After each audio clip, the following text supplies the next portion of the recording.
게임 이론이란 무엇인가? 게임 이론이 실제로 무엇인지 이해하는 것부터 시작하겠습니다. 핵심적으로 게임 이론은 전략의 과학입니다.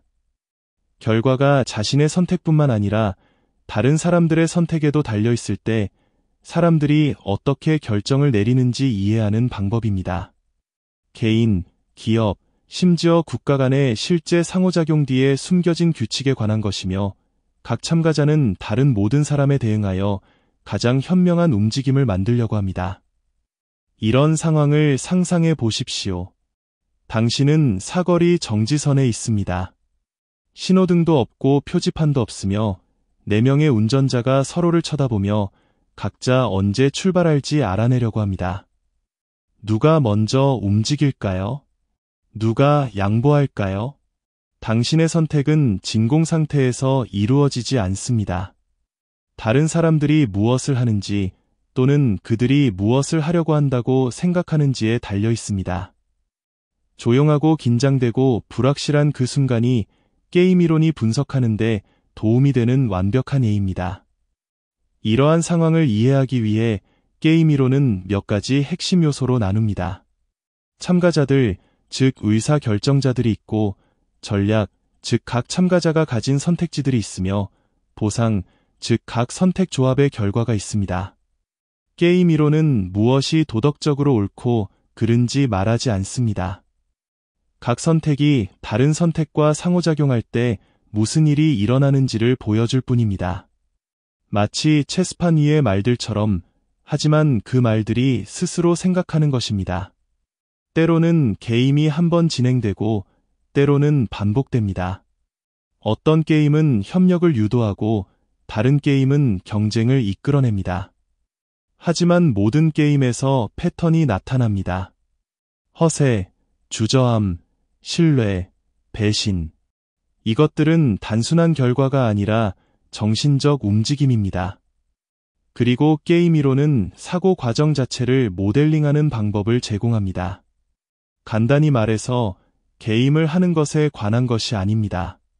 삶이 게임으로 가득 차 있다는 것을 인식하는 것입니다. 면접, 가격 경쟁, 사거리 정지선에서의 조용한 대치. 게임 이론은 이러한 전략적 순간들과 그 뒤에 있는 결정을 실제로 이끄는 것이 무엇인지 이해하기 위해 사용하는 언어입니다. 게임 이론이 왜 중요한가?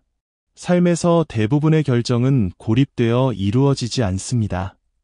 당신이 행동하면 누군가가 반응하고 갑자기 당신은 단순히 결정하는 것이 아니라 시스템의 일부가 됩니다. 그것이 바로 게임 이론이 중요한 이유입니다. 게임 이론은 결과가 여러 사람의 선택에 달려있는 상황을 체계적으로 생각할 수 있는 방법을 제공합니다. 전략 뒤에 있는 논리입니다. 사람들이 어떤 경우에는 협력하고 다른 경우에는 경쟁하는 이유, 신뢰가 형성되거나 깨지는 이유, 그리고 때로는 현명한 결정조차 나쁜 결과로 이어지는 이유를 설명하는 데 도움이 됩니다. 게임 이론이 매우 유용한 이유는 사람들이 무엇을 해야 하는지만 설명하는 것이 아니기 때문입니다. 특히 모든 사람이 서로를 앞서려고 할 때 그들이 무엇을 할 것인지 예측하려고 합니다. 이것은 학문적 모델에서만 유용한 것이 아닙니다. 실생활에서 끊임없이 나타납니다.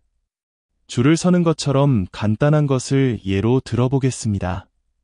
누군가가 새치기를 하면 당신은 즉시 그들과 맞서는 것이 가치가 있는지 계산합니다.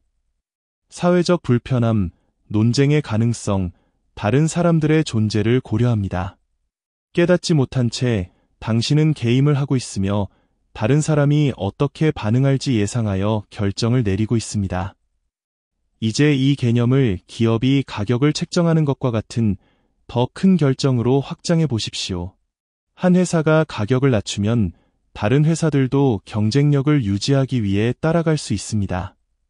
하지만 모두가 가격을 낮추면 이익이 떨어집니다. 각 기업은 자신에게 가장 좋은 것을 하고 싶어 합니다. 하지만 그들의 선택은 깊이 연결되어 있습니다.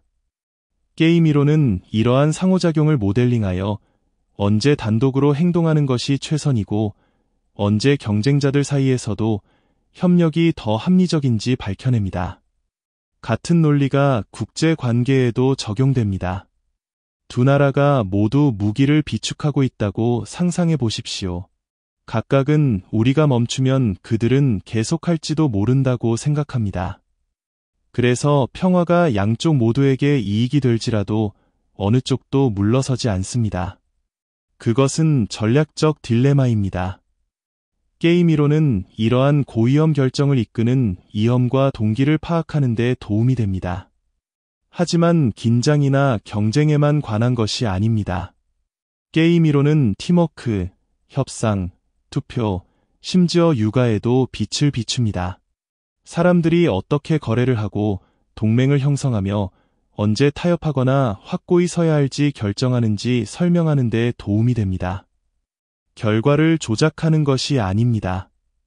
그것들을 더 잘 이해하는 것입니다. 그리고 그것이 진정한 가치가 있는 곳입니다. 게임 이론은 사람들에게 선택이 어떻게 상호작용하는지 더 명확한 그림을 제공합니다.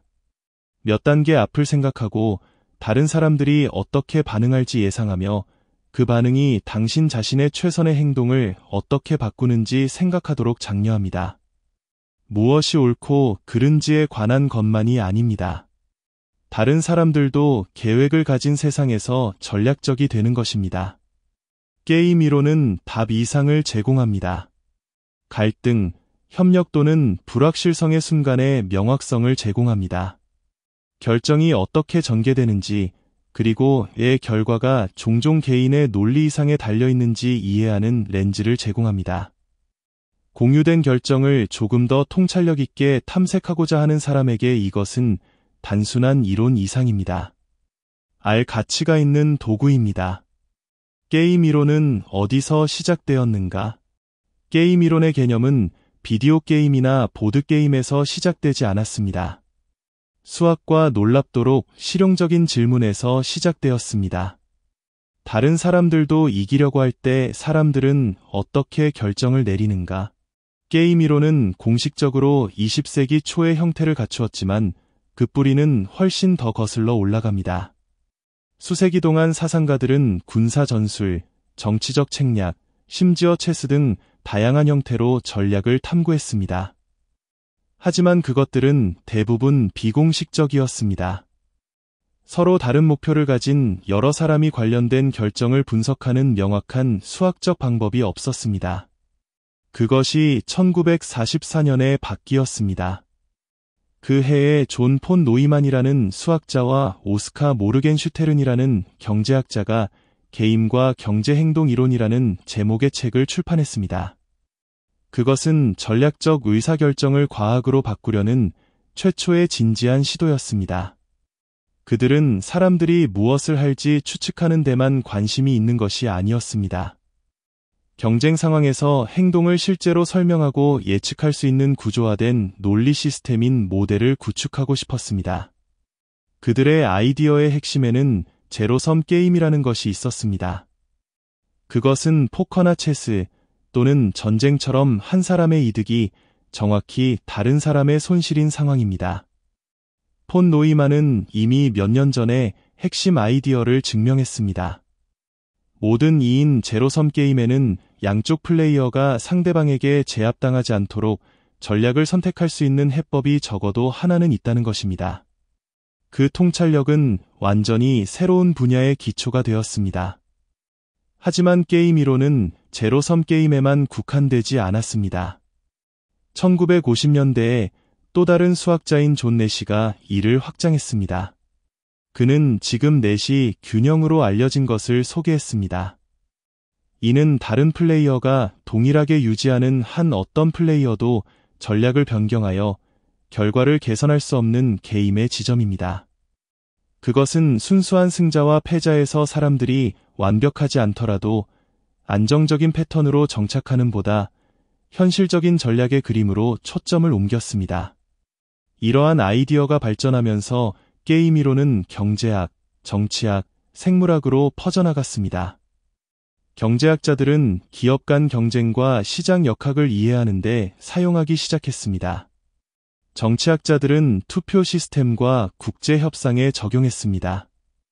생물학자들은 동물이 생존을 위해 협력하거나 경쟁하는 방식을 설명하는 데 사용했습니다.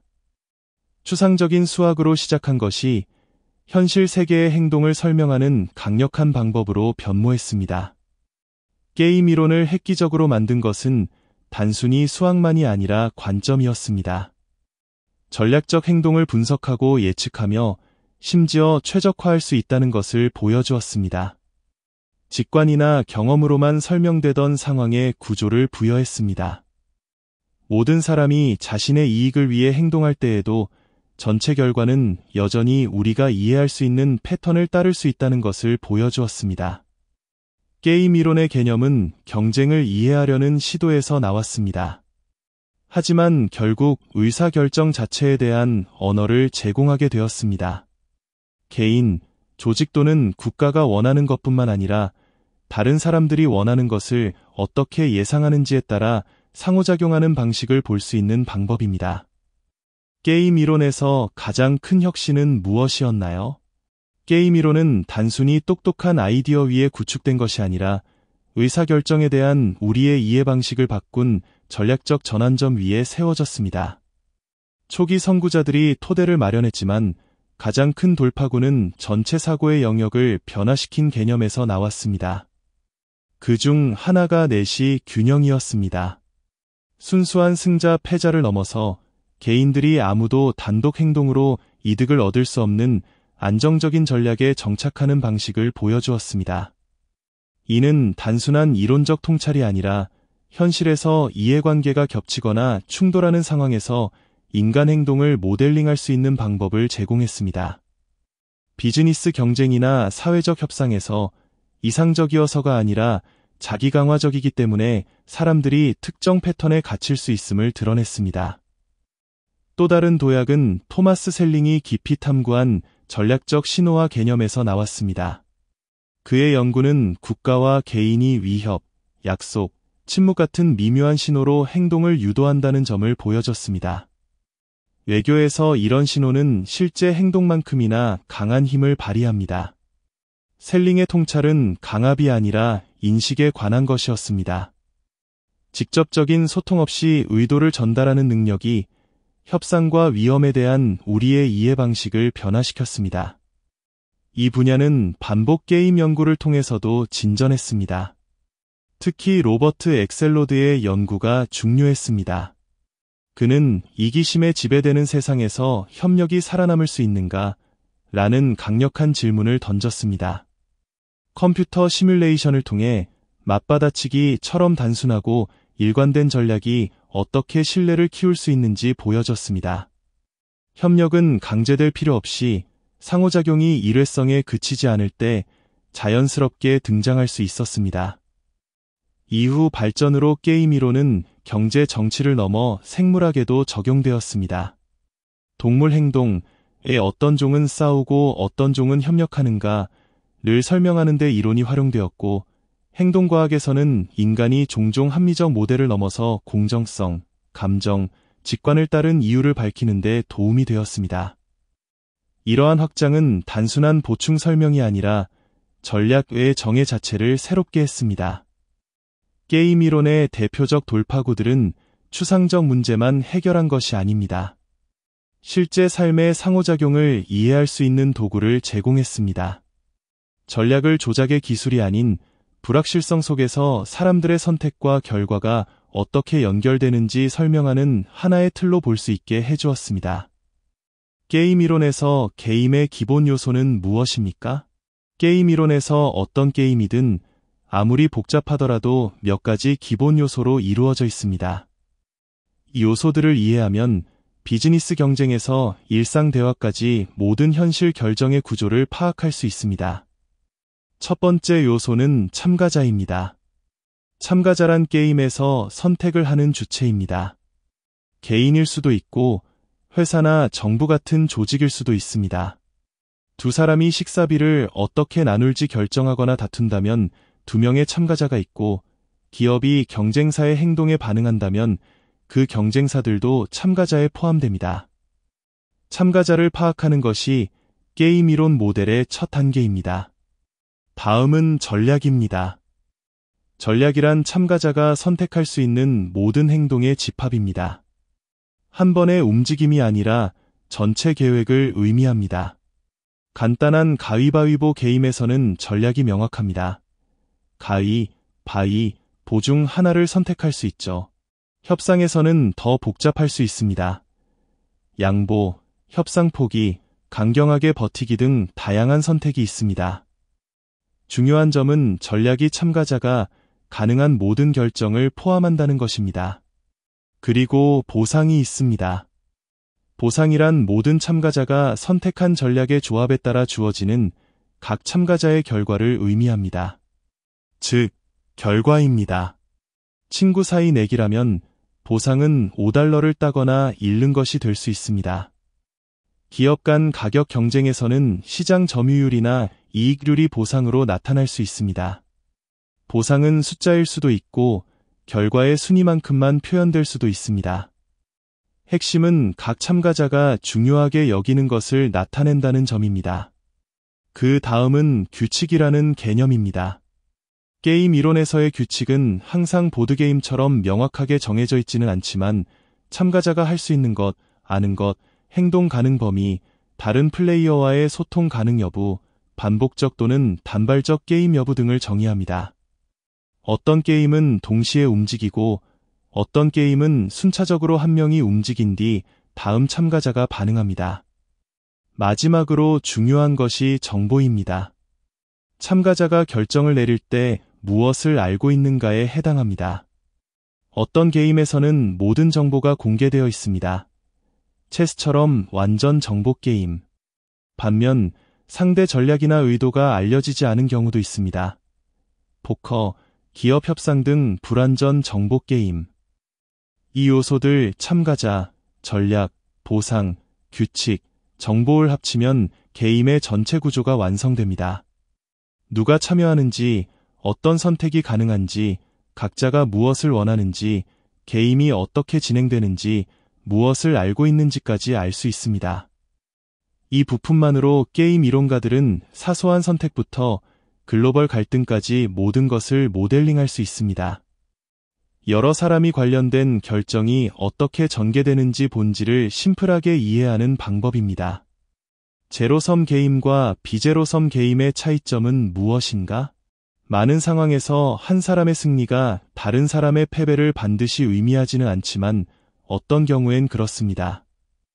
이것이 게임 이론에서 제로섬 게임과 비제로섬 게임의 핵심적인 차이입니다.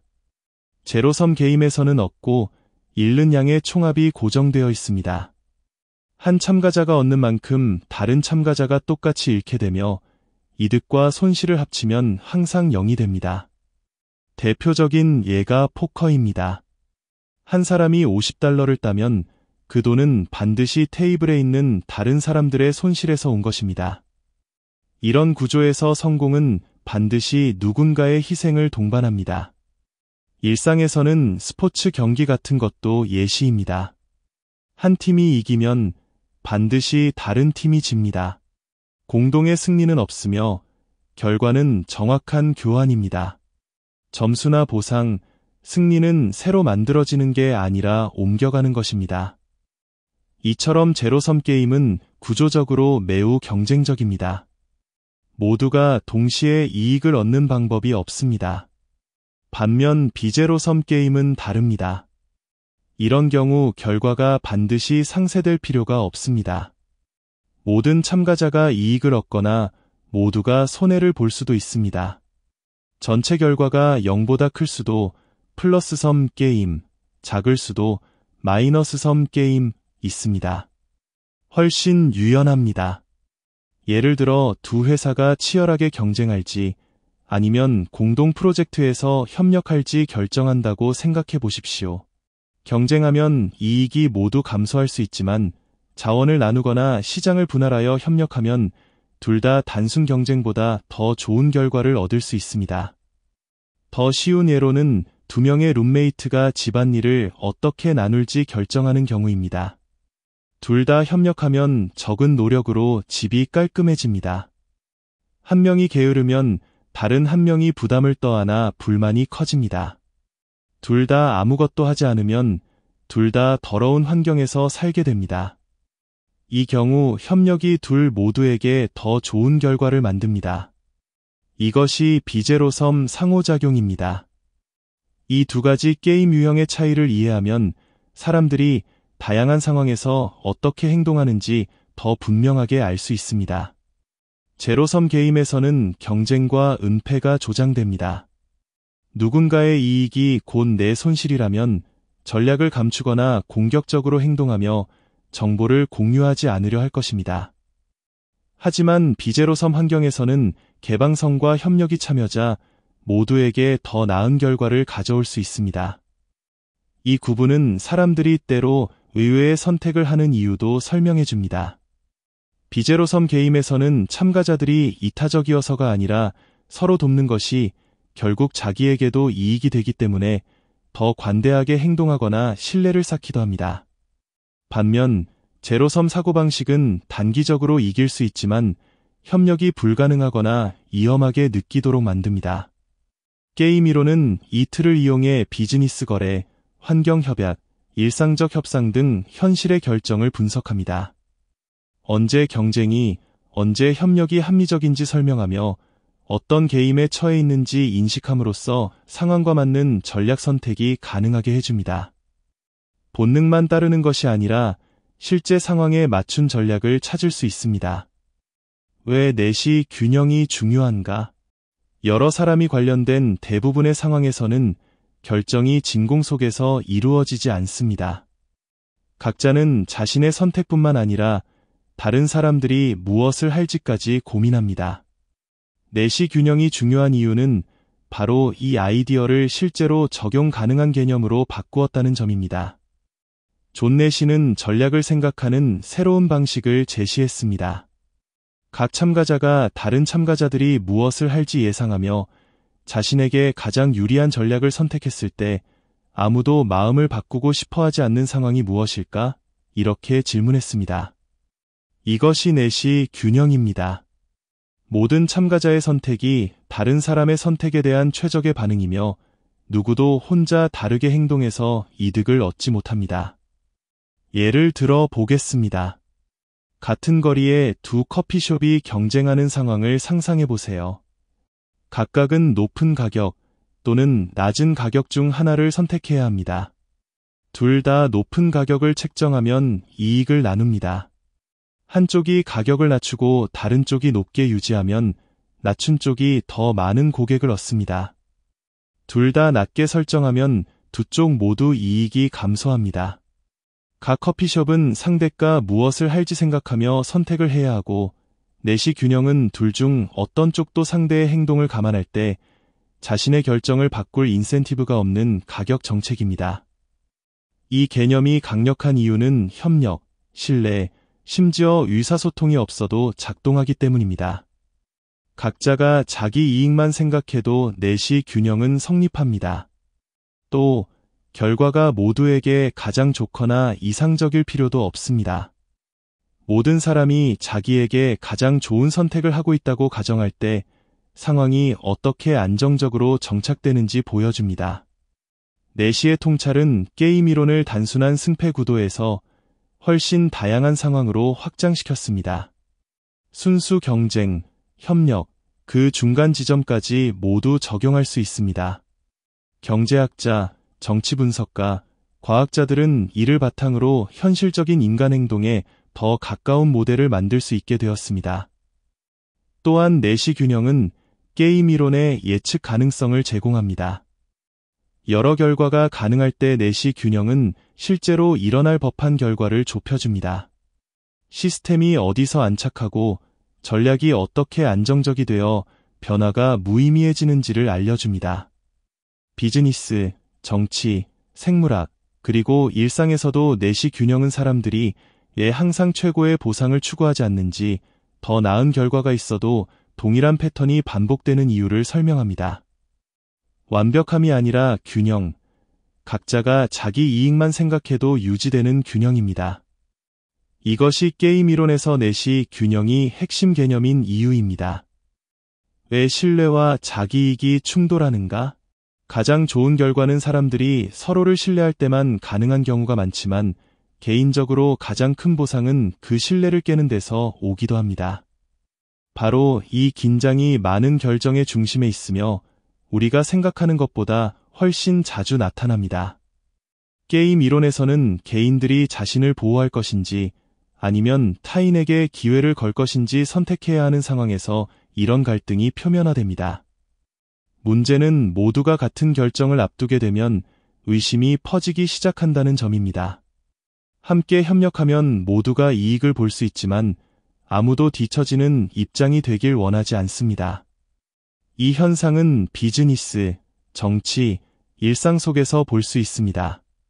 두 회사가 가격을 안정적으로 유지하면 모두에게 이익이 되지만 한쪽이 고객을 빼앗으려고 가격을 낮추면 다른 쪽도 반응할 수밖에 없고 결국 둘 모두 손해를 볼 수 있습니다. 또는 두 나라가 온실가스 감축에 합의했는데 한쪽이 경제 성장 때문에 몰래 규칙을 어기면 다른 쪽도 지키지 않으려 하고 전체 합의가 무너질 수 있습니다. 이런 긴장은 죄수의 딜레마라는 구조에서 아주 뚜렷하게 나타납니다. 두 사람이 서로를 신뢰한다면 더 나은 결과를 얻을 수 있지만 개인적으로는 자신만 챙기려는 유혹을 받는 상황입니다. 이런 구조가 문제를 많이 일으키는지는 다음에서 더 깊이 살펴봅니다. 이런 상황에서 중요한 것은 단순한 선택 자체보다 그 결정을 둘러싼 구조입니다.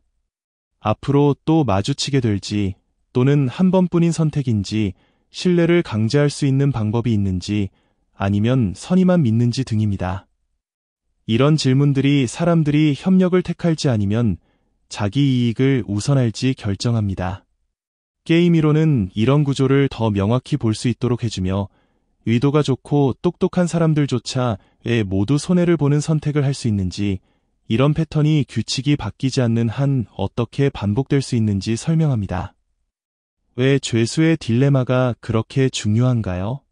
죄수의 딜레마는 게임 이론에서 가장 간단한 시나리오 중 하나이지만 현실 정치, 비즈니스, 일상에서 끊임없이 반복됩니다. 죄수의 딜레마가 중요한 이유는 자신에게 가장 이익인 행동이 결국 모두에게 더 나쁜 결과로 이어질 수 있다는 답답한 진실을 보여주기 때문입니다.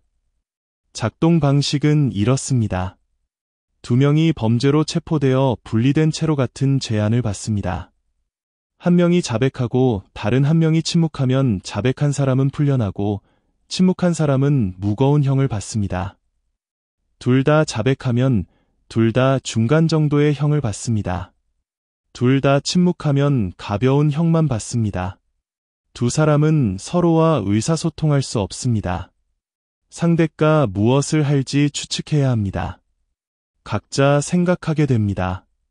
상대가 침묵하면 나는 자백해서 풀려야겠다. 또는 상대가 자백하면 나도 자백해야 최악을 피할 수 있다.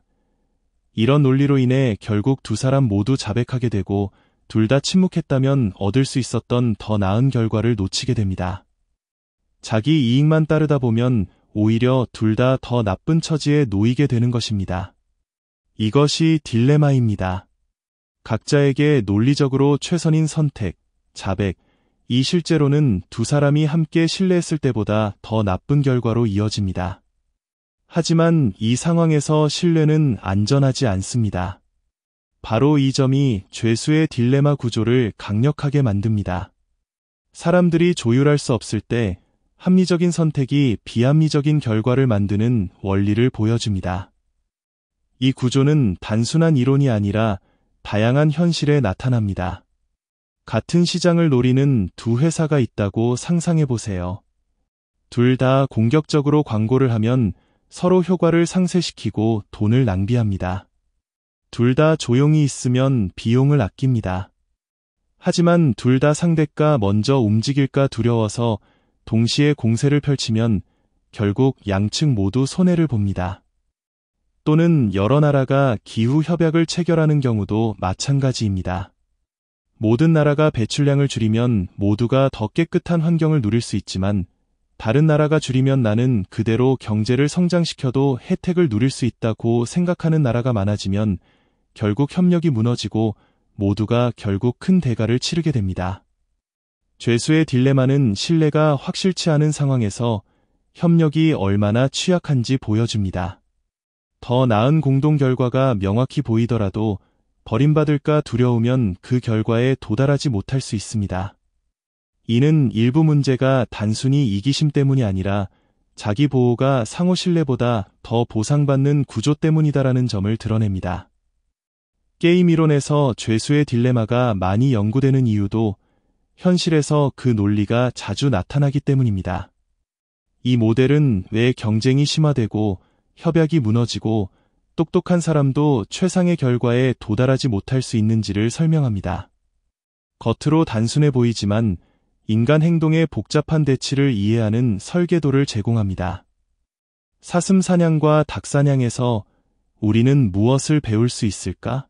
모든 결정이 승패에 관한 것은 아닙니다. 때로는 타이밍, 신뢰, 얼마나 위험을 감수할 수 있는지가 중요합니다. 그래서 사슴 사냥과 치킨 게임은 게임 이론에서 가장 흥미로운 모델 중 둘로 꼽힙니다. 단순한 전략만이 아니라 사람들이 안전과 야망, 두려움과 자존심을 어떻게 저울질하는지에 관한 것입니다. 사슴 사냥 게임은 이렇습니다. 두 명의 사냥꾼이 숲에 들어갑니다. 둘이 함께 사슴을 사냥하거나 각자 혼자 토끼를 사냥할 수 있습니다. 함께 협력하면 사슴을 잡아 큰 보상을 나눌 수 있습니다. 그런데 한 명이 사슴을 선택하고 다른 한 명이 안전하게 혼자 토끼를 고르면 사슴을 선택한 쪽은 아무것도 얻지 못합니다. 단순한 구조지만 더 깊은 메시지가 있습니다. 협력이 최고의 결과로 이어지지만 두 명 모두 확실히 약속할 때만 가능합니다. 한 명이라도 상대의 의도를 의심한다면 차라리 작은 것을 선택하는 것이 낫습니다. 이 상황은 현실의 중요한 결정과 자주 겹칩니다. 두 기업이 합병을 고려하다가 한쪽이 막판에 철회하면 나머지가 불리해집니다. 두 동료가 큰 프로젝트에서 함께 공을 나누려 하다가 한 명이 약속을 지키지 않을 듯하면 신뢰가 흔들립니다. 사슴 사냥에서는 신뢰가 모든 것입니다. 위험은 실패가 아니라 상대를 믿고 선택했는데 그가 같은 선택을 하지 않는 데 있습니다. 치킨 게임은 좀 다릅니다. 두 운전자가 좁은 길에서 서로를 향해 달립니다. 한 명이 핸들을 돌리고 다른 쪽은 그대로 가면 핸들을 돌린 사람이 치킨이 되어 체면을 잃지만 충돌은 피합니다. 둘 다 핸들을 돌리지 않으면 크게 다치거나 망합니다. 둘 다 핸들을 돌리면 충돌은 없지만 용기는 덜 인정받습니다. 여기서 위험은 협력 실패가 아니라 누가 먼저 양보할지 기다리는 것입니다. 이 역학은 무역 분쟁, 정치적 대치, 심지어 학교 내 다툼에서도 드러납니다. 각자 버티며 상대가 먼저 물러서길 기대합니다. 대치가 길어질수록 위험은 커집니다. 치킨 게임은 자존심, 허세, 극한 대치에 관한 것이며 결과만 중요한 게 아니라 누가 마지막에 물러나는지가 중요합니다. 두 게임은 서로 다른 교훈을 줍니다. 사슴 사냥은 공동의 성공이 상호 신뢰에 달려 있음을 가르칩니다. 모두가 약속하면 보상이 크지만 의심이 생기면 적은 성취를 택하게 됩니다. 치킨 게임은 압박과 자존심이 사람을 위험한 상황에 가도 끝까지 버티는 것이 다른 사람들에게는 용기를 보여주지만 결국은 재앙으로 이어질 수 있음을 보여줍니다. 게임 이론은 이런 모델을 활용해 신뢰나 긴장이 작동하는 상황에서 사람들이 어떻게 결정하는지 설명합니다. 이런 패턴을 명확하게 볼수록 협력이 압박 속에서 어떻게 성립되거나 무너지는지 더 깊게 이해할 수 있습니다. 전략적 선택에서 공정성은 어떤 역할을 합니까? 사람들은 결과만 신경 쓰는 것이 아니라 그 결과가 얼마나 공정하게 느껴지는지도 중요하게 생각합니다. 전략적 의사결정에서는 논리와 자기이익이 중심이 되는 경우가 많지만 공정성은 여전히 놀라운 영향력을 발휘합니다.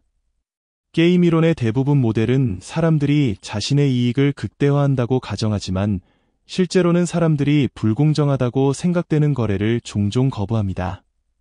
대표적 예가 최후 통첩 게임입니다. 2명의 참가자가 있고 한 명이 일정 금액을 받아 상대에게 얼마를 줄지 결정합니다. 두 번째 참가자는 그 제안을 받아들일 수도 거절할 수도 있습니다. 받아들이면 둘 다 돈을 받고 거절하면 둘 다 아무것도 얻지 못합니다. 논리적으로는 두 번째 참가자가 0보다 큰 금액이면 어떤 제안이든 받아들이는 것이 좋을 것입니다. 하지만 현실에서는 그렇지 않습니다. 총액의 10%만 제한받는 등 불공정하다고 느끼면 많은 사람들이 거래 자체를 거부하고 손실을 감수합니다. 손해를 보더라도 부당함을 참지 않는 것입니다. 이런 반응은 감정적인 이유뿐 아니라 전략적 행동이기도 합니다. 불공정하게 대하면 나는 협력하지 않는다. 는 신호를 보내는 것입니다. 이 본능은 비즈니스 협상에서 자주 나타납니다. 불균형한 계약은 쉽게 무너지고 팀 내에서 신용이나 책임이 불평등하면 협력이 깨집니다. 정치적으로도 불공평한 정책은 반발을 불러옵니다. 공정성은 사람들이 원하는 것뿐 아니라 받아들일 수 있는 기준에도 영향을 줍니다. 게임 이론도 이를 반영해 발전해 왔습니다. 행동 게임 이론은 전통적 전략의 심리학을 결합하여 공정성과 감정, 사회 규범이 보상 계산만큼이나 선택에 영향을 준다는 것을 보여줍니다. 사람들은 단순히 결과에 반응하는 것이 아니라 결과가 어떻게 표현되고 자신의 가치관을 얼마나 반영하는지도 따집니다. 그리고 공정이 반드시 오 나누기만을 의미하는 것은 아닙니다. 노력, 위험, 상황에 따라 다르게 작용할 수 있습니다. 하지만 어떤 문화, 어떤 상황에서도 패턴은 같습니다. 사람들이 부당하게 대한다고 느끼면 손해를 감수해서라도 자신의 뜻을 드러냅니다. 이는 나쁜 전략이 아니라 존엄, 신뢰, 그리고 서로를 대하는 방식의 장기적 결과에 기반한 다른 종류의 논리입니다. 왜 인간은 때때로 합리적인 움직임을 무시하는 걸까? 사람들은 논리적으로 합리적인 선택을 무시하는 경우가 있습니다. 무료 돈을 거부하거나 손해가 되는 거래를 계속하거나 객관적으로 이로운 기회를 마다하기도 합니다. 이론상으로는 비합리적으로 보이지만 인간은 항상 게임 이론이 기대하는 논리만 따르지는 않습니다. 예를 들어 최후 통첩 게임에서도 사람들이 불공정 제한을 손해를 감수하고 거부하는 모습을 볼 수 있습니다. 이것은 비합리적인 것이 아니라 존엄성과 공정성 같은 더 깊은 가치를 반영합니다. 전통적 게임 이론에서는 사람들이 이익, 돈, 안전, 영향력 등 만을 극대화한다고 가정합니다. 그러나 현실에서 사람들은 이 논리에서 이탈하며 그것도 무작위로가 아니라 감정, 사회적 기대, 내부 원칙을 반영하는 방식으로 합니다. 단순히 한 번 이기는 것만 생각하는 것이 아니라 관계, 장기적 결과, 자신의 결정이 자신을 어떻게 보여주는지까지 같이 고민하는 것입니다. 이런 관점에서 불평등한 거래를 거부하는 것은 실수가 아니라 신호입니다. 나는 불공정을 용납하지 않겠다. 설령 손해를 보더라도라는 메시지입니다. 감정 역시 매우 큰 영향을 미칩니다. 이론상 최적 전략이 가장 높은 평균 결과를 제공할 수 있지만 사람들은 평균이 아니라 후회, 위험, 직감으로 생각하는 경우가 많습니다. 망신이나 손실의 가능성, 특히 과거에 상처받은 적이 있다면 그 선택을 완전히 피할 수도 있습니다. 또 하나의 문제는 정보의 부족입니다. 대부분 현실의 결정은 완전한 정보 없이 이루어집니다. 사람들은 추정하고 추측하며 본능에 크게 의존합니다. 타인의 의도가 알려지지 않았거나 예측할 수 없을 때 합리적인 선택도 안전하지 않게 느껴집니다. 이런 이유로 게임 이론은 행동 게임 이론으로 발전하여 전략의 심리학을 결합합니다. 사람들은 단순히 보상만 줬는 것이 아니라 제한 방식, 감정, 맥락에 반응합니다. 외부에서 보면 비합리적으로 보이지만 그 선택의 인간적 경험을 고려하면 완벽히 말이 됩니다. 게임 이론이 의사결정 구조를 그려주지만 인간의 행동은 기억, 의미, 감정을 더합니다. 그리고 그 풍부한 그림 속에서 논리는 여전히 중요하지만 전체 이야기의 한 부분에 불과합니다. 감정과 전략이 충돌하면 무슨 일이 일어날까? 사람들은 종종 논리적으로 가장 이득이라고 여겨지는 선택을 하지 않습니다. 그 순간 마음에 드는 선택을 하기도 하고 때로는 손해까지 감수합니다. 전략이 감정과 충돌할 때 벌어지는 일입니다. 이것이 결정이 항상 논리를 따르지 않는 가장 큰 이유 중 하나입니다. 많은 상황에서는 최고의 결과가 명확한 사고에 달려 있습니다. 우리는 사람들이 선택지를 분석하고 위험을 계산하고 가장 똑똑한 선택을 하기를 기대합니다. 하지만 인간은 계산기처럼 행동하지 않습니다. 분노를 느끼고 모욕을 받기도 하며 단순히 보상뿐 아니라 존중받기를 원합니다. 이런 감정들이 결과를 완전히 바꿔버릴 수 있습니다. 간단한 예로 실험에서 자주 사용되는 제한 거절 상황이 있습니다. 한 사람이 일정 금액을 받고 다른 사람에게 일부를 나눠줍니다. 두 번째 사람이 이를 받아들이면 두 사람 모두 돈을 받지만 거절하면 둘 다 아무것도 얻지 못합니다. 논리적으로는 적은 금액이라도 받아들이는 것이 이득이지만 실제로는 많은 사람들이 불공정하다고 느끼면 화가 나서 거절합니다. 논리는 분명하지만 감정이 더 강력하게 작용합니다. 여기서 벌어지는 일은 실수가 아닙니다. 메시지입니다. 사람들은 자신이 가치 있다고 느끼길 원합니다. 불공정하게 대우받는다고 느끼면 포인트를 남기기 위해 손해를 감수하는 경우가 많습니다. 이런 반응은 비합리적처럼 보여도 불균형에 저항하는 의도가 있습니다. 다시는 그렇게 대하지 마라 라는 신호가 되는 것입니다. 분노, 자존심, 창피함 같은 감정은 선택 과정과 분리된 것이 아닙니다. 결정의 일부입니다. 모욕을 느끼면 타협을 거부할 수도 있고 체면을 잃을까 두려우면 남들 앞에서 약해 보이지 않으려고 버티기도 합니다. 전과의 상처가 있다면 더 좋은 결과가 있더라도 신뢰를 머뭇거리기도 합니다. 상대가 있는 다양한 상황, 협상, 대치, 거래에서는 감정이 계산의 일부가 됩니다. 감정은 사람들이 원하는 것뿐 아니라 받아들일 수 있는 기준에도 영향을 주죠. 예교나 비즈니스처럼 고차원의 문제에서도 결정은 종종 상황이 상대에게 어떤 느낌을 주는지에 달려 있습니다.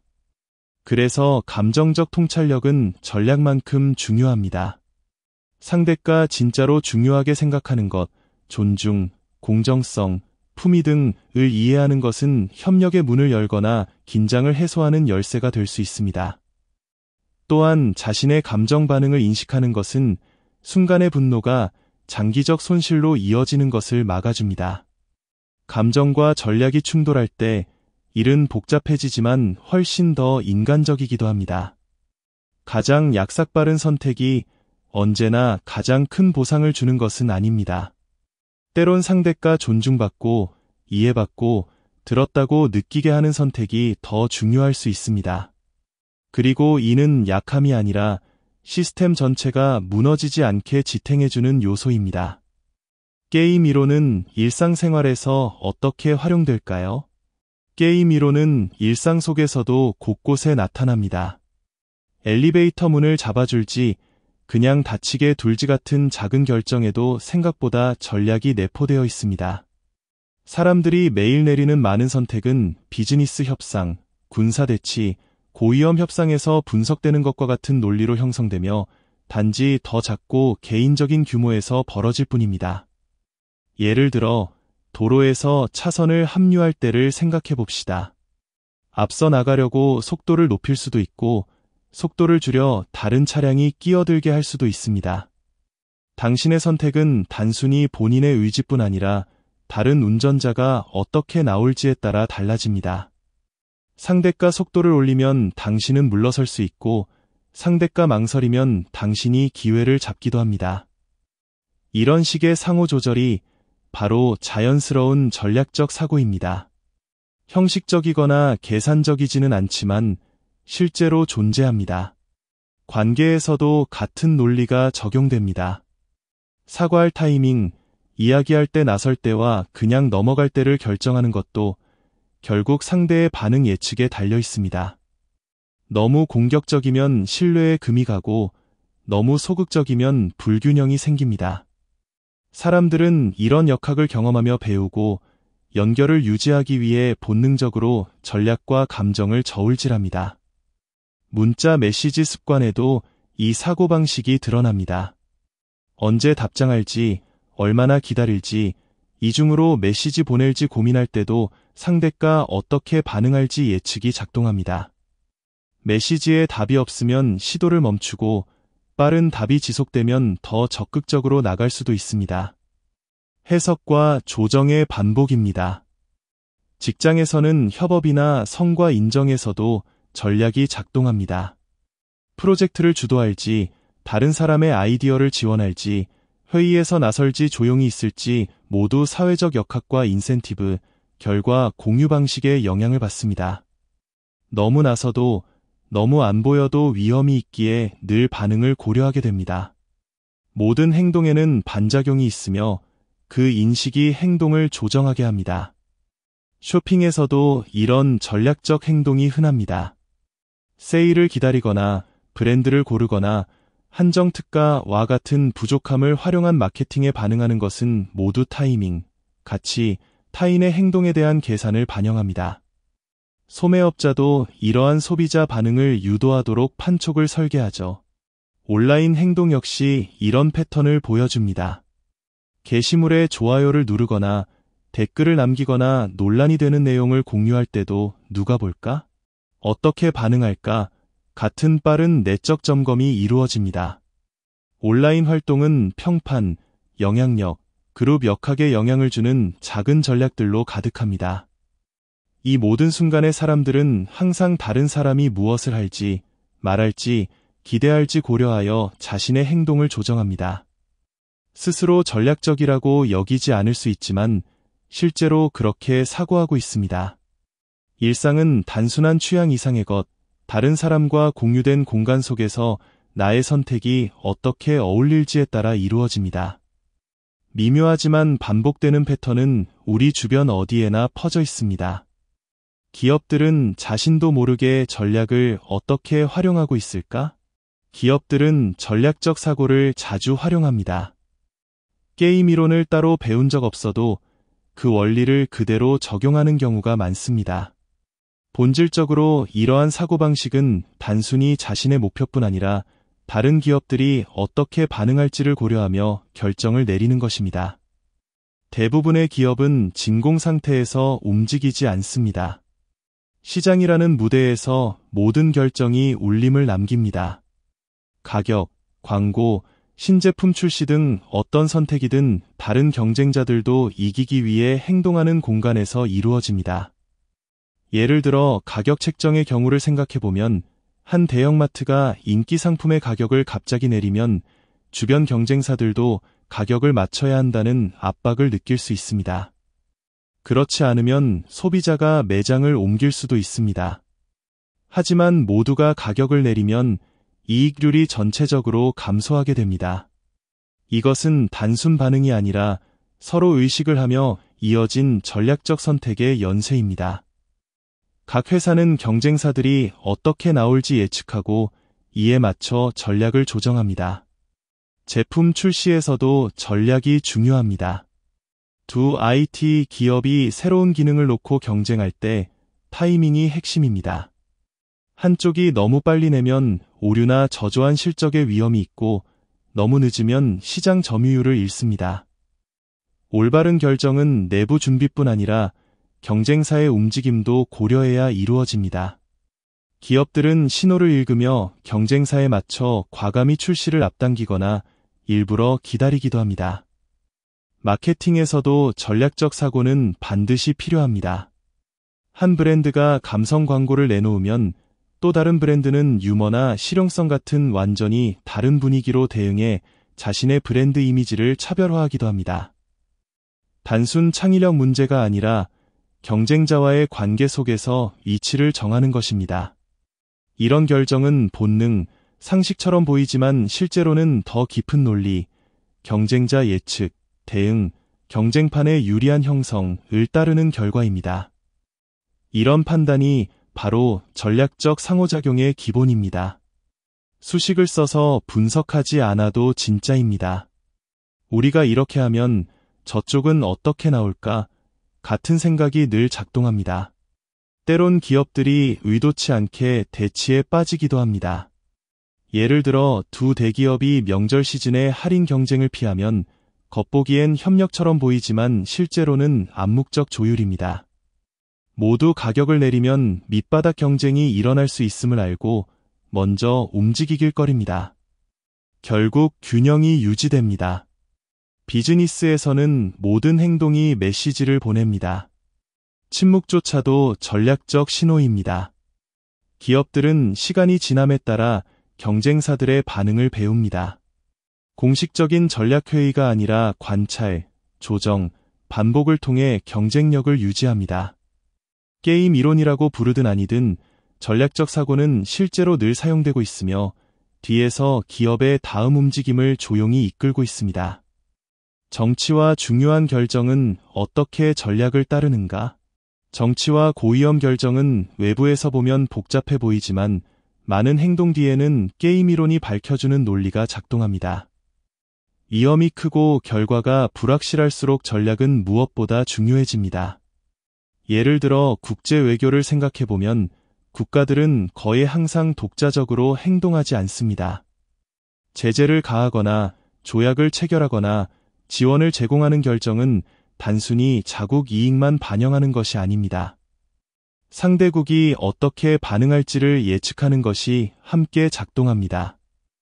한 국가가 무역을 제한하면 상대는 보복할 수 있습니다. 지원을 제공하면 소프트 파워를 키우려는 시도일 수 있습니다. 이런 선택들은 각각 전략적 연쇄 속에 있으며 상대방보다 한 발 앞서려고 노력하는 움직임입니다. 가장 강력한 예는 핵군사 대치입니다. 두 경쟁 국가가 모두 무장된 상태에서 한쪽이 공격하면 다른 한쪽이 바로 응수한다는 사실을 압니다. 그 결과는 상호 확실한 파괴입니다. 누구도 먼저 공격하는 걸 원하지 않습니다. 이런 망설임이 긴장되면서도 안정된 균형을 만듭니다. 게임 이론에서는 이런 구조가 치킨 게임과 비슷합니다. 참가자가 피하기를 선택하며 재난을 막고 이는 승리를 위한 게 아닌 위험 회피를 위한 선택입니다. 게임 이론은 선거에서도 어떻게 전략이 적용되는지 설명합니다. 후보들은 자신의 메시지를 일방적으로 밀어붙이지 않습니다. 경쟁자가 무엇을 내세우는지에 따라 조정합니다. 한 당이 경제를 강조하면 다른 당은 사회적 가치를 내세울 수 있습니다. 떠오르는 제3당 후보가 전체 대화의 흐름을 바꾸기도 합니다. 이런 움직임들은 무작위가 아닌 상대의 다음 행동을 예측하며 조정하는 전략입니다. 정부 내부에서도 결정을 계산적으로 내립니다. 리더가 연합을 만들 때는 상충하는 우선순위를 조정하고 약속을 교환하고 양보를 하며 동시에 영향력을 유지하려고 노력합니다. 힘의 균형을 통해 앞으로 나아갈 수 있는 충분한 지렛대를 확보하는 것이 목표입니다. 공식 성명도 전략적 도구가 됩니다. 리더가 불개입을 발표하는 경우 실제 의도와 무관하게 시간을 벌거나 긴장을 줄이려는 목적일 수 있습니다. 때로는 반응을 유도하기 위해 허세를 부리기도 합니다. 이런 신호들 은근하거나 대담하거나 이 타인의 행동을 변화시킵니다. 이러한 모든 순간을 관통하는 것이 바로 불확실성입니다. 누구도 모든 정보를 갖고 있지 않습니다. 결정은 불완전한 정보, 추측, 직감을 기반으로 내려집니다. 그래서 게임 이론이 중요한 것입니다. 게임 이론은 예측 불가 상황을 헤쳐나갈 구조를 제공하며 지도자에게 정답을 주기보다 뒤에 숨은 논리를 드러내주는 역할을 합니다. 자연은 어떻게 개임을 할까? 자연에서 생존은 단순히 힘이나 속도만의 문제가 아닙니다. 올바른 타이밍에 올바른 행동을 하는 것이 중요합니다. 동물들은 경쟁하고 협력하며 주변 다른 개체들의 행동에 따라 자신의 행동을 조정합니다. 이런 상호작용은 무작위가 아니라 생물학자들이 전략적 사고를 통해 이해할 수 있는 패턴을 따릅니다. 게임 이론은 여기서 진화를 이해하는 도구가 됩니다. 의식적인 계획이 아닙니다. 동물들이 방정식을 푸는 것은 아니지만 같은 논리가 적용됩니다. 효과적인 전략은 세대를 거쳐 유지되고 그렇지 않은 전략은 사라집니다. 시간이 지나면서 이런 패턴이 행동을 형성하며 연구와 예측이 가능해집니다. 가장 간단한 예는 먹이 경쟁에서 볼 수 있습니다. 제한된 먹이를 두고 두 동물이 경쟁한다고 상상해 보십시오. 둘 다 공격적으로 나서면 부상 위험이 있고 한쪽이 물러서면 안전하지만 먹이를 잃습니다. 장기적으로 가장 좋은 방법은 혼합 전략일 수 있습니다. 때로는 싸우고 때로는 양보하는 것입니다. 이런 혼합 전략은 각 행동의 위험과 보상에 따라 실제로 시간이 지나며 안정화될 수 있습니다. 이런 행동은 매비둘기 게임으로 모델링됩니다. 이 모델에서 매는 항상 싸우고 비둘기는 항상 물러납니다. 모두가 매처럼 행동하면 집단은 너무 많은 부상을 입습니다. 모두가 비둘기면 자원을 쉽게 빼앗깁니다. 하지만 집단 내에 두 행동이 섞여 있으면 시스템이 균형을 찾습니다. 이 균형은 누군가 선택한 것이 아니라 생존과 번식에 유리한 전략을 진화가 선호하면서 자연스럽게 등장합니다. 또 다른 사례는 동물의 협력입니다. 특정 새들은 번갈아 망을 보는 동안 나머지는 먹이를 먹습니다. 언뜻 이타적으로 보이지만 모두가 교대로 참여하면 각 새는 시간이 지나며 보호를 받습니다. 한 마리가 참여를 거부하면 다른 새들도 그 새를 보호하지 않을 수 있습니다. 이런 주고받기는 전략적이며 새들이 그 논리를 인식하지 못해도 세대를 거쳐 협력 행동이 집단 생존을 높일 때 보상받습니다. 영장류에서도 이런 개념이 확장됩니다. 털고르기는 단순히 위생이 아니라 사회적 교환입니다. 한 원숭이가 다른 원숭이를 손질하면 나중에 보답을 기대합니다. 이런 맞받아치기 행동이 반복되면 동맹을 구축하고 갈등을 줄이는 데 도움이 되며 협력이 생존 가능성을 높이는 환경에서 전략적 행동은 생물학적 이점이 됩니다. 바이러스와 박테리아조차 전략적 경로를 따릅니다. 일부 미생물은 자원을 공격적으로 경쟁하고 다른 일부는 숙주와 더 평화롭게 공존하도록 진화합니다. 확산과 숙주를 너무 빨리 죽이지 않는 것 사이의 균형을 맞추는 것들이 더 오래 생존합니다. 이런 패턴 뒤의 논리는 미세한 수준에서의 전략적 적응을 반영합니다. 게임 이론은 생물학자들이 이런 행동이 어떻게 진화하는지 이해하도록 돕습니다. 한 개체의 성공이 다른 개체들의 선택에 달려있는 상황을 종과 생태계를 넘어 모델링할 수 있는 방법을 제공합니다. 전략은 인간만의 발명품이 아닙니다. 생명이 작동하고 적응하고 생존하는 방식의 일부입니다. 오늘날 기계는 게임 이론을 어디에 활용하고 있을까? 당신의 내비게이션이 교통체증 속에서 경로를 재설정하거나 차량 공유 앱이 가격을 조정하거나 온라인 광고가 당신의 관심을 끌기 위해 경쟁할 때마다 기계들은 다른 의사결정자들로 가득 찬 환경에서 결정을 내리고 있습니다. 단순히 코드를 실행하는 것이 아니라 상호작용을 탐색하는 것입니다. 그리고 이런 결정의 많은 부분 뒤에는 게임 이론의 논리로 조용히 형성된 전략이 있습니다. 현대 인공지능은 고립된 상태로 작동하지 않습니다. 종종 여러 에이전트, 사람이든 기계든 각기 다른 목표와 반응을 가진 시스템에서 작동합니다. 이런 시스템이 원활히 작동하려면 AI는 단순한 패턴 인식 이상이 필요합니다. 다른 이들이 무엇을 할지 예측하고 어떻게 대응할지 판단하는 방법이 필요합니다. 그래서 전략적 추론이 필수적입니다. 가장 눈에 띄는 예 중 하나는 온라인 마켓플레이스입니다. 아마존이나 이베이 같은 플랫폼에는 수백만 명의 판매자가 있으며 각자 경쟁력을 유지하기 위해 가격을 조정합니다. 자동화된 가격 책정 도구는 경쟁자의 가격을 모니터링하고 즉시 적응합니다. 이 도구들은 본질적으로 지속적인 게임을 합니다. 한 판매자가 가격을 낮추면 다른 판매자들이 반응하고 누군가 가격을 올리면 다른 이들도 따를 수 있습니다. 알고리즘의 역할은 단순히 좋은 거래를 제공하는 것이 아니라 경쟁자의 움직임을 예측하고 이익을 유지하는 안정적인 위치를 찾는 것입니다. 차량 공유 앱에서 가격 책정도 비슷한 패턴을 따릅니다. 바쁜 시간대에는 급증 가격제가 작동합니다. 시스템은 수요와 공급의 균형을 맞추기 위해 가격을 올리지만 운전자와 승객이 어떻게 반응할지도 고려합니다. 가격이 너무 높으면 승객이 취소할 수 있고 너무 낮으면 충분한 운전자가 로그인하지 않습니다. 알고리즘은 과거 행동에서 배우며 실시간으로 조정하면서 균형을 찾아야 합니다. 이는 상반된 이해관계를 가진 여러 참가자가 관여하는 역동적인 상호작용입니다. 사이버 보안도 핵심 분야입니다. 네트워크를 방어하는 AI 시스템은 AI를 사용할 수 있는 공격자의 행동을 예측해야 합니다. 이는 행동과 반격의 전략적 개입이 됩니다. 방어자는 비정상적인 패턴을 모니터링하고 공격자는 탐지를 피하려고 합니다. 목표는 단순히 반응하는 것이 아니라 예측하는 것입니다. 체스 선수가 여러 수 앞을 생각하는 것처럼 말입니다. 자율주행 차량도 이런 종류의 추론을 사용합니다.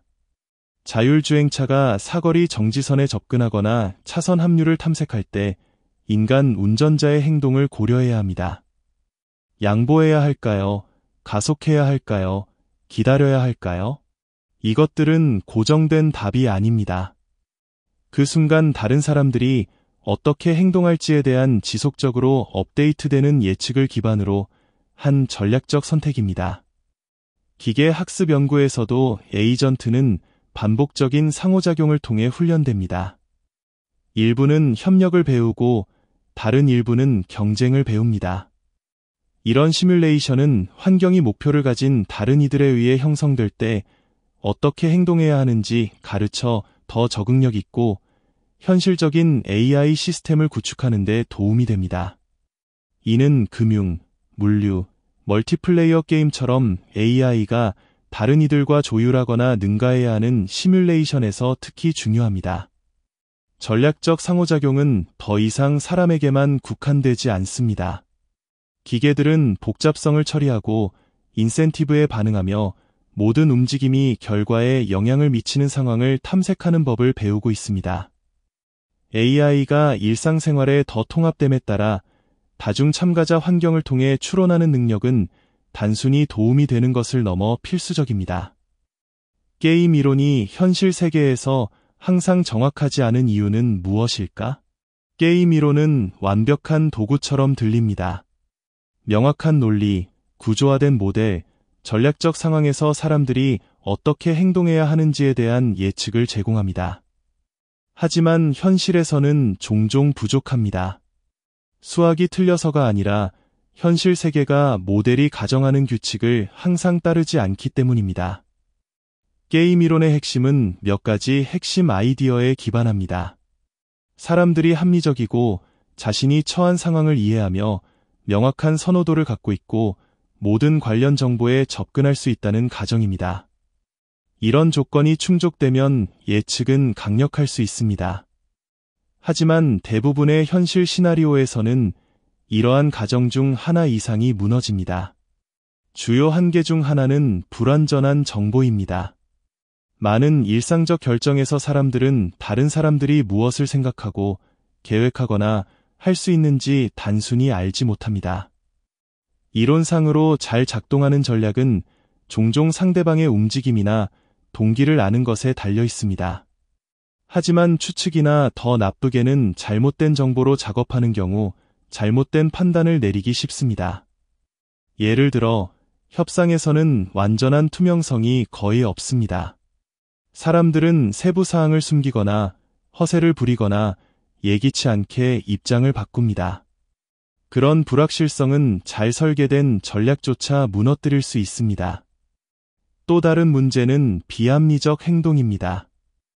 게임 이론은 참가자가 논리적으로 행동하며 항상 자신에게 가장 이익이 되는 것을 한다고 가정하는 경향이 있습니다.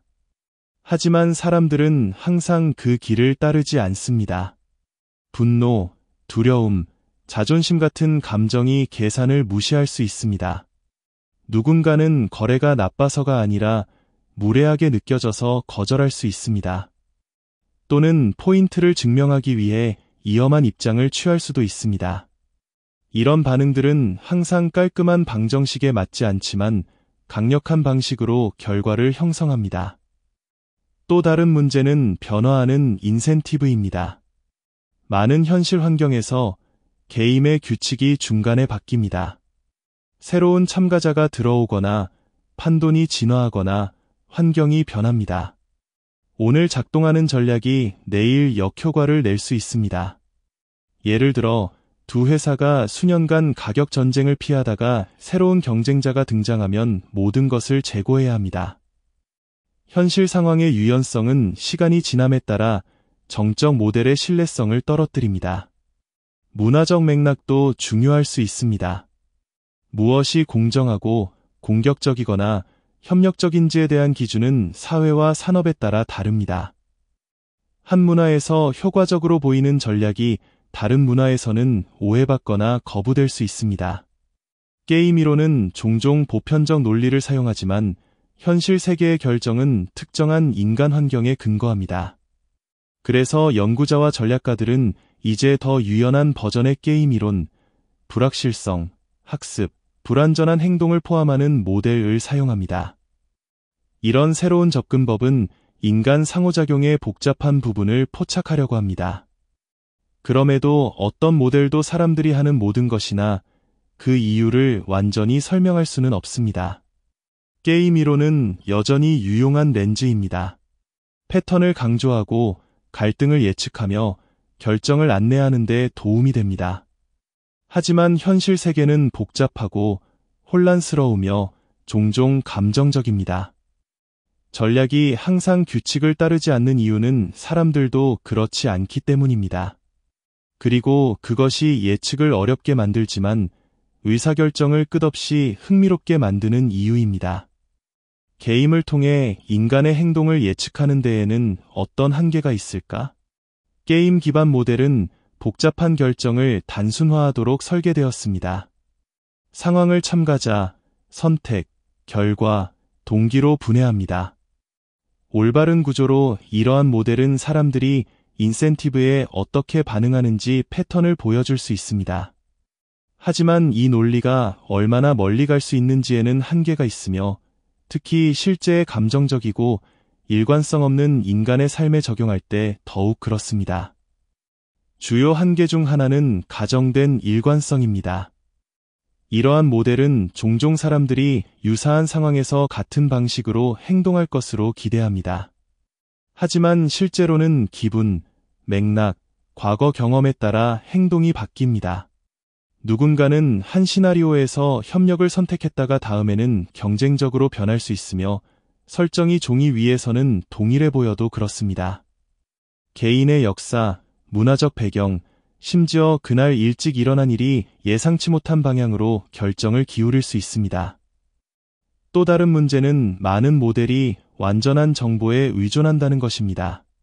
관련된 모든 사람이 규칙을 이해하고 판돈을 알고 다른 모든 사람의 선택지를 인식한다는 개념입니다. 하지만 대부분의 실제 상황에서는 그렇지 않습니다.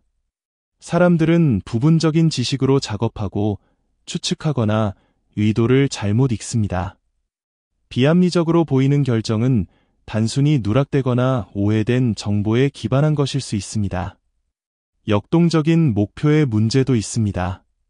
실생활에서 사람들은 마음을 바꿉니다. 어느 순간 누군가에게 중요한 것, 돈, 명성, 공정성, 은 상황이 발전함에 따라 바뀔 수 있습니다.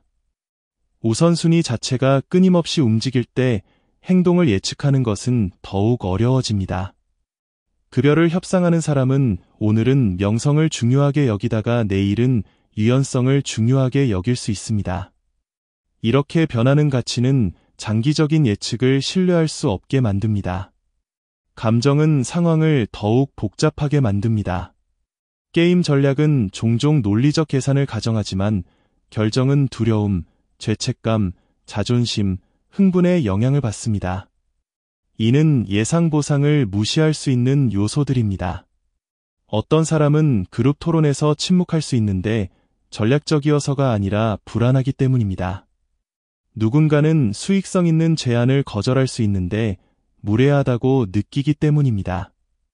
이러한 감정적 층위는 숫자만으로는 포착할 수 없습니다. 투표 시스템, 법적 협상, 직장 역학과 같은 구조화된 환경에서도 사람들은 규칙을 굽히고 원칙에 따라 행동하거나 결과보다 관계를 우선시합니다. 예의상 결정을 미루거나 신뢰를 쌓기 위해 이점을 포기하거나 비효율적으로 보이는 선택을 단순히 옳다고 느껴서 할 수 있습니다. 시간이 지남에 따라 연구자들은 이러한 한계를 조정했습니다. 행동 모델은 이제 불확실성, 편향, 습관을 포함합니다. 심리학, 사회학, 심지어 신경과학의 데이터를 사용하여 공백을 메웁니다. 그럼에도 불구하고 어떤 모델도 모든 상황에서 사람이 어떻게 행동할지 완전히 예측할 수 없습니다. 전략적 게임은 패턴과 가능성을 강조하는 데 도움이 되지만 모든 것을 포착하지는 못합니다. 사람들은 경험, 성격, 감정, 맥락의 영향을 받으며 이 모든 것은 순간마다 바뀔 수 있습니다. 완벽한 정확도로 행동을 예측하는 것은 불가능합니다. 그리고 그것이 바로 연구를 끝없이 복잡하고 매력적으로 만드는 이유입니다. 규칙이 계속 바뀐다면 모든 게임에 최종 움직임이 있는 것은 아닙니다. 일부는 계속되며 전개되면서 형태를 바꿉니다. 참가자가 바뀌고 규칙이 진화하며 종료 지점이 존재한다 해도 계속 움직입니다. 이것들은 고정된 대본을 따르지 않는 게임입니다. 그리고 대부분의 사람들이 깨닫는 것보다 일상생활에서 더 흔합니다. 전통적인 전략 모델은 종종 폐쇄된 게임 개념을 중심으로 구축됩니다. 명확한 시작, 정해진 수의 참가자, 고정된 규칙, 확실한 결과가 있습니다. 체스 경기를 생각해 보십시오. 2명의 플레이어, 명확한 목표, 끝에 승자가 있습니다. 하지만 많은 현실 세계 상황에서 구조는 훨씬 더 개방적입니다. 정해진 결승선이 없고 조건이 언제든지 바뀔 수 있습니다. 게임이 끝나지 않는 한 가지 이유는 참가자가 계속 바뀌기 때문입니다. 예를 들어 정치에서는 리더십이 전환되고 동맹이 바뀌며 새로운 문제가 등장합니다. 국가 간의 오랜 협상에는 순환하는 외교관과 고문들이 참여할 수 있습니다. 새로운 사람들이 들어오면 우선순위가 재정이 됩니다. 게임이 계속되는 이유는 아무도 해결을 원하지 않아서가 아니라 관련된 사람들과 그들이 원하는 것이 계속 진화하기 때문입니다. 맥락이 바뀔 때 규칙도 바뀝니다. 성장하는 시장에서 경쟁하는 두 회사를 상상해 보십시오. 처음에는 목표가 고객 확보일 수 있습니다. 나중에는 혁신이 됩니다. 그런 다음 법률이 강화되거나 기술이 바뀌면서 규제 생존으로 바뀔 수 있습니다. 한 단계에서 승리로 간주되던 것이 다음 단계에서는 더 이상 적용되지 않습니다. 구조는 새로운 현실에 맞춰 구부러지고 게임은 새로운 규칙을 갖게 됩니다. 일부 게임은 인센티브가 지속을 보상하기 때문에 끝나지 않습니다. 갈등, 경쟁 또는 불확실성을 유지하는 것이 적어도 한쪽의 이익이 된다면 결론에 도달하려는 압력이 없습니다. 기업은 경쟁자를 법적 불확실성에 빠뜨려 시장 진입을 지연시킬 수 있습니다. 정당은 지지층을 활성화하기 위해 타협을 피할 수 있습니다. 이러한 경우 끝없는 게임이 그 자체로 전략이 됩니다. 정의되지 않은 승리의 문제도 있습니다. 많은 복잡한 시스템에서 목표는 불분명합니다. 글로벌 외교, 여론 또는 장기 환경 계획에서 이긴다는 것은 무엇을 의미할까요? 명확한 종료 지점이 없으면 프로세스는 늘어납니다. 각 결정은 훨씬 더 길고 불확실한 연속의 한 움직임이 될 뿐입니다. 개인적인 관계나 그룹 역학에서도 규칙은 게임 중간에 바뀔 수 있습니다. 우정은 진화하고 직장 규범은 바뀌며 어느 날 받아들여지던 것이 다음 날 마찰을 일으킬 수 있습니다. 이러한 사회적 게임은 종종 고정된 규칙 없이 작동합니다. 사람들은 진행하면서 적응하고 서로와 주변 세계에 반응합니다. 이러한 지속적이고 진화하는 게임은 완벽한 전략이라는 개념에 도전합니다. 성공이 항상 최종 결과에 도달하는 것에 관한 것은 아닙니다. 종종 적응력을 유지하는 것에 관한 것입니다. 참가자, 규칙, 목표가 끊임없이 움직일 때 최선의 움직임이 항상 명확한 것은 아닙니다. 중요한 것은 게임이 전개됨에 따라 계속 플레이하고 조정하고 배우는 능력입니다. 규칙을 바꾸는 것이 가장 현명한 전략은 언제인가? 때로는 더 열심히 플레이하는 것이 아니라 게임 자체를 바꾸는 것이 가장 똑똑한 선택입니다.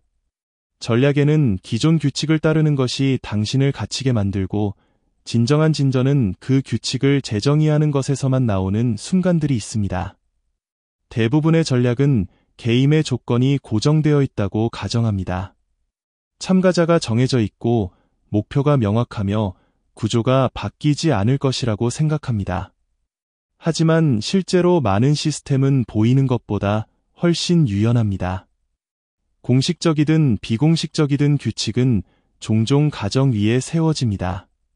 그리고 그 가정은 도전받을 수 있습니다. 규칙을 바꾸는 것이 항상 규칙을 깨는 것을 의미하지는 않습니다. 목표를 재구성하거나 경계를 조정하거나 성공을 측정하는 새로운 방법을 도입하는 것일 수 있습니다. 이러한 전환은 이전에 존재하지 않았던 선택지를 열 수 있습니다. 흔한 예는 비즈니스에서 찾을 수 있습니다. 두 회사가 가격 전쟁에 갇혀 있다면 둘 다 이익이 사라질 때까지 계속 비용을 낮출 수 있습니다. 하지만 가격 경쟁을 계속하는 대신 한 회사가 방향을 전환할 수 있습니다. 프리미엄 서비스를 제공하거나 커뮤니티를 구축하거나 제품을 완전히 다른 것과 묶어서 판매하는 것입니다. 가치가 정의되는 방식을 바꿈으로써 그들은 같은 게임을 하지 않게 됩니다. 전술을 조정하는 것이 아니라 조건을 재설정하는 것입니다. 정치도 또 다른 예를 제공합니다. 한 정당이 다수결 시스템에서 계속 패배한다면 선거개혁을 추진하여 순위 선택 투표나 비례 대표제를 도입할 수 있습니다. 이러한 변화가 승리를 보장하지는 않지만 과소대표된 그룹에게 더 나은 기회를 주는 방식으로 경기장을 재구성합니다. 지는 싸움에서 이기려고 하는 대신 전략은 승리가 무엇을 의미하는지조차 바꾸는 것이 됩니다. 개인적인 환경에서도 규칙 변경이 현명할 수 있습니다. 직장의 팀에서 공로가 항상 가장 크게 말하는 사람에게 돌아간다고 상상해 보십시오. 한 구성원은 기여를 문서화하거나 더 명확한 피드백 시스템을 추진하여 역학을 바꿀 수 있습니다. 그들은 그룹에 반항하지 않았습니다. 성과가 인정되는 방식을 바꾼 것입니다. 지위와 영향력에 관한 사회적 규칙이 조용히 다시 작성되었습니다. 협상에서도 이런 일이 일어납니다. 양측이 특정 문제에 갇혀 있다면 새로운 요소, 관련 없는 양보, 공유된 미래 목표 또는 중립적인 제3자를 도입하면 전체 프로세스를 재구성할 수 있습니다. 게임을 확장함으로써 어느 쪽도 잃었다고 느끼지 않고 앞으로 나아갈 수 있게 됩니다. 이러한 모든 예에서 공통점은 인식입니다. 규칙을 바꾸는 사람들은 게임을 무시하지 않습니다. 그들은 게임을 충분히 깊이 이해하여 그 한계를 봅니다. 같은 구조 아래서 계속하는 것이 교착 상태로 이어질 때를 인식합니다. 그리고 새로운 움직임을 만드는 방식으로 틀을 전환하는 방법을 알고 있습니다. 규칙을 바꾸는 것이 항상 가능한 것은 아니지만 가능할 때는 승산 없는 시나리오를 완전히 새로운 것으로 바꿀 수 있습니다. 시스템 밖으로 나가는 것이 아닙니다. 내부에서 재구성하여 이전 설계에서는 존재할 수 없었던 전략을 위한 공간을 만드는 것입니다. 모든 사람이 전략을 안다면 어떨까? 모든 운전자가 사거리 정지선에서 다른 사람들이 무엇을 생각하는지 정확히 알고 있는 세상을 상상해 보십시오. 아무도 망설이지 않고 아무도 서두르지 않으며 모두가 부드럽게 통과합니다. 그것이 전략에 대한 더 깊은 이해가 만들 수 있는 일상의 차이입니다. 완벽한 예측은 아니지만 더 똑똑한 조정입니다. 모든 사람이 전략적 사고가 어떻게 작동하는지 이해한다면 삶이 어떻게 보일지에 대한 것입니다. 게임 이론의 핵심은 결정이 서로에게 어떻게 영향을 미치는지에 관한 것입니다. 단순히 당신에게 무엇이 최선인지에 관한 것이 아닙니다. 다른 모든 사람이 무엇을 할 수 있는지를 고려했을 때 당신에게 무엇이 최선인지에 관한 것입니다. 사람들이 그 역학을 이해하면 자신에게 더 똑똑할 뿐만 아니라 다른 사람들에게도 더 안정적이고 예측 가능한 선택을 하기 시작합니다. 일상생활에서 이것은 사람들이 갈등을 다루는 방식을 바꿀 수 있습니다. 충동적이거나 감정적으로 반응하는 대신 더 넓은 구조를 보는 사람은 잠시 멈추고 인센티브를 저울질하고 상황을 진정시키는 반응을 선택할 수 있습니다.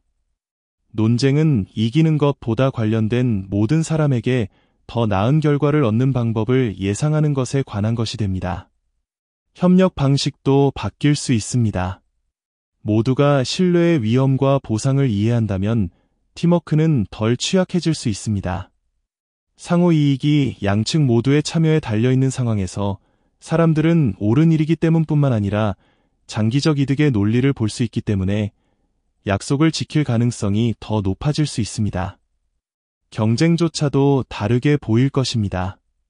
가격을 깎거나 과로로 지치는 것처럼 가치를 파괴하는 방식으로 서로를 이기려고 경쟁하는 대신 경쟁자들은 언제 경쟁하고 언제 물러서야 하는지 배울 수 있습니다. 제로섬 게임, 한쪽이 이기고 한쪽이 지는 과 비제로섬 게임, 둘 다 이익을 볼 수 있는 사이의 차이를 아는 것이 큰 이점이 됩니다. 육아, 교육, 리더십 모두 더 전략적이 될 수 있습니다. 보상과 처벌만 의존하는 대신 의사 결정권자는 인센티브가 행동을 어떻게 형성하는지에 대해 더 많이 생각할 것입니다. 규칙과 구조는 사람들이 선택에 어떻게 반응해야 하는지가 아니라 실제로 어떻게 반응하는지에 더 많은 관심을 기울여 구축될 것입니다.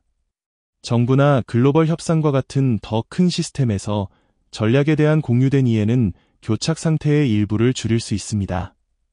모든 당사자가 같은 기본 논리, 상호 양보가 어떻게 협력을 열 수 있는지, 또는 반복적인 상호작용을 통해 신뢰가 어떻게 구축되는지를 이해할 때 경쟁하는 이해관계에도 불구하고 안정적인 합의를 찾기가 더 쉬워집니다. 이것은 모든 사람을 계산하는 기계로 만드는 것이 아닙니다. 사람들에게 더 명확한 렌즈를 제공하는 것입니다. 누군가가 자신의 선택지뿐만 아니라 주변의 선택과 반응의 전체 그물망을 볼 때 결정은 더 똑똑해집니다. 세상은 덜 반응적이고 더 의도적이 됩니다. 전략을 이해한다고 갈등이나 경쟁이 사라지는 것은 아니지만 사람들이 더 적은 놀라움, 더 적은 낭비, 그리고 모두가 조금 더 잘할 수 있는 결과를 위한 더 많은 공간으로 둘 다를 탐색하는 데 도움이 됩니다. 더 많은 사람들이 행동이 반응을 어떻게 형성하는지 파악할수록 일상 세계는 완벽하지는 않지만 더 예측 가능하고 종종 더 공정하게 작동하기 시작합니다. 의 인생을 게임처럼 보는 것이 때로는 인생을 헤쳐나가는 데 도움이 될까요? 때로는 모든 순간을 개인적으로 받아들이는 것을 멈추고 더 큰 시스템의 일부로 보기 시작할 때 삶이 더 이해됩니다. 그래서 삶을 게임으로 보는 것, 참가자, 규칙, 움직임, 결과가 있는 이 실제로 사람들이 더 나은 결정을 내리고 불필요한 스트레스를 줄이는 데 도움이 될 수 있습니다. 이러한 관점은 모든 것을 농담이나 경쟁으로 취급한다는 의미가 아닙니다. 많은 일상적인 상황이 패턴을 따른다는 것을 인식하는 것을 의미합니다.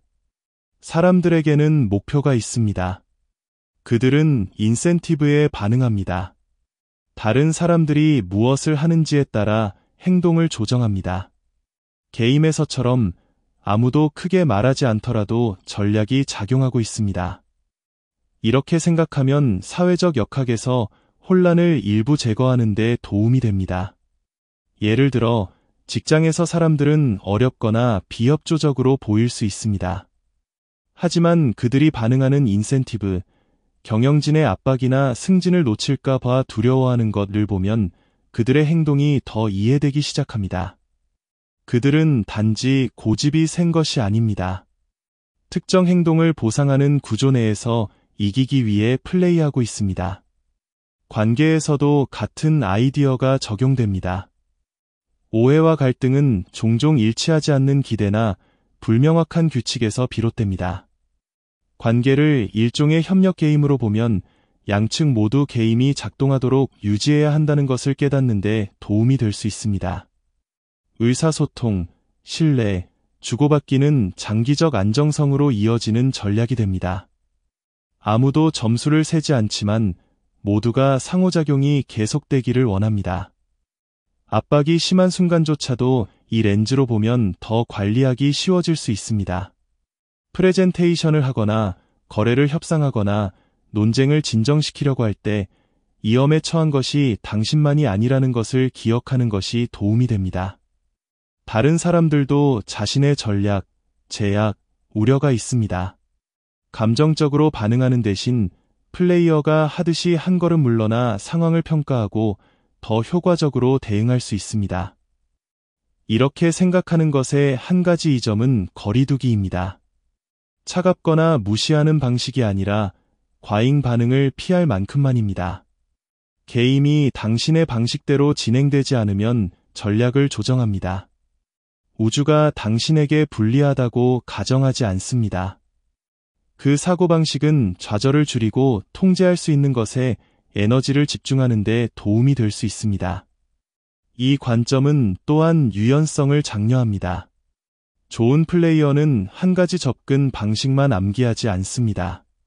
다른 사람들이 무엇을 하는지에 따라 적응합니다. 삶의 예측 불가능성은 예상되고 심지어 환영받을 때 덜 위협적이 됩니다. 게임이 바뀔 수 있다는 것을 이미 받아들였기 때문에 모든 반전에 당황하지 않습니다. 삶을 게임으로 보는 것이 모든 것이 예측 가능하거나 쉬워진다는 의미는 아닙니다. 하지만 행동을 이해하고 기대를 관리하고 결과를 개선하기 위한 구조, 정신적 모델을 제공합니다.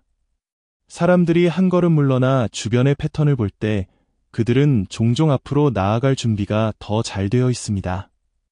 완벽한 확실성으로는 아니지만 명확한 지침이 항상 제공되지 않는 세상에서 더 똑똑하고 자신감 있는 결정을 내릴 수 있는 충분한 명확성을 가지고 말입니다. 게임 이론의 미래는 어떻게 될까요? 게임 이론의 원래 목표는 간단했습니다. 결과가 다른 사람들에게 달려있을 때 사람들이 어떻게 결정을 내리는지 이해하는 것이었습니다. 하지만 시간이 지나면서 그 목표는 커졌습니다. 오늘날 게임 이론은 경제학자나 전략가만을 위한 도구가 아닙니다. 기계가 학습하는 방법, 정부가 계획하는 방법, 일상 시스템이 적응하는 방법의 일부가 되고 있습니다. 이제 질문은 게임 이론이 어디서 시작되었는지가 아니라 어디로 향하고 있는지입니다. 수십 년 동안 이 분야는 구조화된 문제에 초점을 맞췄습니다. 소규모 참가자 그룹, 명확한 선택, 고정된 규칙. 이러한 모델은 경매, 협상, 투표 행동과 같은 것을 설명하는 데 도움이 되었습니다. 하지만 실제 삶은 항상 그렇게 깔끔하지 않습니다. 사람들은 마음을 바꾸고 새로운 참가자가 들어오며 규칙이 진화합니다. 그래서 게임 이론의 미래는 복잡성, 불확실성, 지속적인 변화를 처리할 수 있는 모델로 이동하고 있습니다. 가장 큰 변화 중 하나는 기계 학습과 인공지능입니다.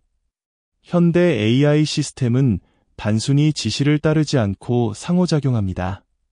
예를 들어 자율주행차는 고립되어 작동하지 않습니다. 인간 운전자, 보행자, 다른 기계와 도로를 공유합니다. 불완전한 정보와 예측 불가능한 행동을 기반으로 즉석에서 결정을 내려야 합니다. 이것은 전통적인 프로그래밍이 아닙니다. 전략적 추론입니다.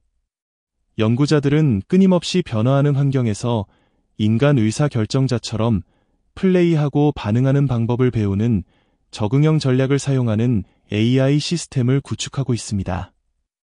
또 다른 성장 분야는 다중 에이전트 시스템입니다. 이는 많은 독립적인 개체, 사람, 소프트웨어, 로봇과 서로에게 영향을 미치는 결정을 내리는 환경입니다. 드론 함대에서 분산 금융 플랫폼에 이르기까지 이러한 시스템은 조정과 갈등 관리가 필요합니다. 게임 이론의 미래 모델은 중복되거나 경쟁하는 목표를 가지고 동시에 상호작용하는 수백 또는 수천 명의 참가자를 추적하고 균형을 맞추도록 설계되고 있습니다. 이 분야는 또한 사회 시스템과 행동 역학으로 확장되고 있습니다. 연구자들은 게임 이론을 심리학과 결합하여 감정, 습관, 사회적 규범이 결정에 어떻게 영향을 미치는지 살펴보고 있습니다. 그들은 이상적인 전략뿐만 아니라 압박, 위험 또는 불확실성에 직면했을 때 실제 사람들이 어떻게 행동하는지를 포함하는 보다 현실적인 모델을 만들고 있습니다. 이러한 통찰력은 더 나은 공공정책을 설계하고 그룹 의사결정을 개선하며 심지어 더 건강한 온라인 행동을 장려하기 위해 디지털 플랫폼을 형성하는 데 사용되고 있습니다. 기후변화, 사이버 보안, 자원 공유와 같은 글로벌 과제에서 새로운 형태의 게임 이론은 국가, 기업, 커뮤니티가 단기적 이익을 넘어 생각하도록 돕고 있습니다. 미래의 프레임워크는 신뢰가 낮거나 이해관계가 일치하지 않을 때에도 시간이 지남에 따라 협력을 지원하는 것을 목표로 합니다. 초점은 단순히 수익성이 아니라 지속 가능한 결과로 참가자를 유도하는 인센티브, 피드백 루프, 구조를 설계하는 것입니다. 게임 이론은 종이 위에서 무슨 일이 일어나는지에 대한 모델에서 실제로 작동해야 하는 것을 위한 도구 상자로 이동하고 있습니다. 목표는 더 이상 행동을 설명하는 것만이 아니라 더 나은 결정을 생성하는 환경을 형성하는 것입니다. 기술이 더 연결되고 시스템이 더 복잡해짐에 따라 전략적 사고는 사람뿐만 아니라 우리가 매일 의존하는 기계와 네트워크에 의해 점점 더 깊이 내재될 것입니다.